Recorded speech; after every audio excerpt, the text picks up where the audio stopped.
ধন্যবাদ মাওলানা আবুল খায়ের সাহেবকে তার দাবিগুলো সুন্দরভাবে উপস্থাপন করার জন্য। এ পর্যায়ে আমাদের সম্মুখে গুরুত্বপূর্ণ বক্তব্য পেশ করবেন হাফেজ মাওলানা আশরাফুল ইসলাম সোহাইল।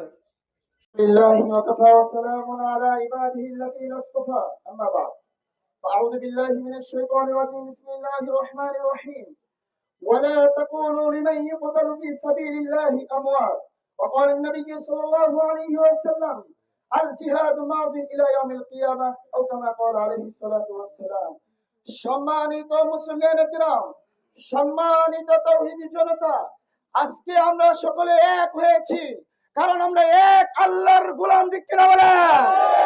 আমরা সকলে এক প্ল্যাটফর্মে এক হয়েছি, আমরা এক নবীর উম্মত, ঠিক কিনা বলেন? আমরা সকলে এক প্ল্যাটফর্মে একত্রিত হয়েছি, আমরা এক কোরআনের বিশ্বাসী, ঠিক কিনা বলেন? এই জমিনে, আল্লাহর জমিনে ইহুদিবাদীদের কোনো ঠাঁই থাকবে না, ঠিক কিনা বলেন? এই জমিনে মুসলমানদের বিজয় হবে ইনশাআল্লাহ, আল্লাহর কসম খাচ্ছি।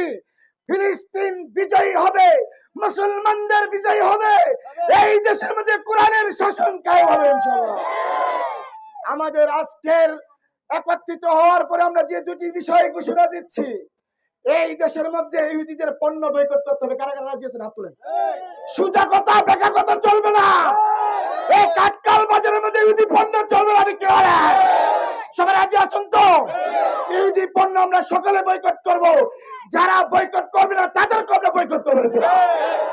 আর আমরা যারা রাসূলের সৈনিক দাবি করি, তাদের কাজ হইছে ফিলিস্তিনের মধ্যে সামরিক শক্তি দরকার, ঠিক কিনা বলেন?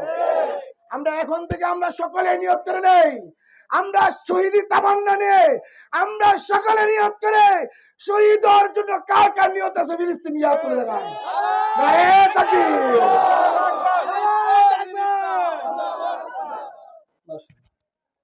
মাশাআল্লাহ।